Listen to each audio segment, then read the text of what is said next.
Hi guys, good morning everyone. My name is Sunil. ఈరోజు early morning wifi పని చేయట్లేదని మా పక్క విలేజ్ నుంచి నాకు కాల్ వచ్చింది. ప్రాబ్లమ్ని రెక్టిఫై చేయడానికి వెళ్తున్నా. చూద్దాం అక్కడ ఎట్లా ఉంటుంది, ఏం ప్రాబ్లం వచ్చింది ఏంది అనేది తెలుసుకుందామని వెళ్తాం. మా పక్కనే విలేజ్, 2 కిలోమీటర్స్ డిస్టెన్స్లోనే ఉంటుంది.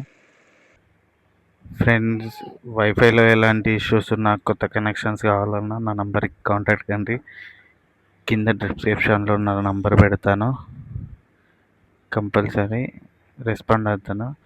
మా లోకేశ్వరం మండల్, మా గడ్చంద విలేజ్, బామ్ని. మా మండల్లో ఎక్కడైనా కానీ మనం వైఫై పెట్టిస్తామండి. నాకు కాల్ చేయండి, కంపల్సరీ రెక్టిఫై చేస్తాను. ఏదన్నా ప్రాబ్లం ఉన్నా కానీ చెప్తాను. మనం పెట్టించకున్నా కానీ ప్రాబ్లం ఏదైనా ఉంటే కాల్ చేయండి, నేను వచ్చి చూస్తాను. విలేజ్ అయితే ఎంట్రీ అయినాము. ఆ, ఈ వైఫై కూడా నేను పెట్టించింది కాదు, కానీ వాళ్ళు కాల్ చేశారు. మనకు దీంతో వేరే కనెక్షన్ అని ఇప్పిస్తారని చెప్పేసి చూద్దాం ఏం ప్రాబ్లం ఉంటుంది ఏందని. ఆ సార్ కాల్ చేస్తే మనకి ఇంటి అడ్రస్ చెప్తాడు, మనకు కూడా అడ్రస్ సరిగ్గా తెలియదు. సో ఫ్రెండ్స్, ప్రాబ్లం అయితే సాల్వ్ అయిపోయింది. రిటర్న్ వెళ్ళిపోతున్నా, ఏం ప్రాబ్లం లేదు. వాళ్ళు మా డిటిహెచ్ కనెక్షన్ నుంచి హెచ్డి టీవీ కనెక్షన్లకి మూవ్ అయిపోయారు. వాళ్ళకి తెలియక మనని కాంటాక్ట్ అయిందంట.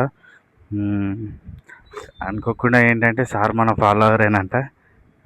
నా ప్రీవియస్ వీడియోస్ చూసి నాకు కాల్ చేసిండు. మనం కూడా తొందరగా రెస్పాండ్ అయ్యి సార్కి కలవడం జరిగింది. ప్రాబ్లమ్ అయితే సాల్వ్ చేసేసినాం. ఓకే, బాయ్ ఫ్రెండ్స్, వెళ్ళిపోతున్నాము. మీకు కూడా ఏమైనా డౌట్స్ ఉంటే, ఏమన్నా కొత్త కనెక్షన్స్ కావాలన్నా కానీ కింద నంబర్కి కాంటాక్ట్ కండి. వెళ్ళేటప్పుడు మన శ్రేయోభిలాష్ ఒక అతను కలిసిండు. అతని కోసం మళ్ళీ యూటర్న్ చేసుకొని అతనితో ఒక 5 minutes మాట్లాడి ఇంటికి వెళ్ళిపోయినా.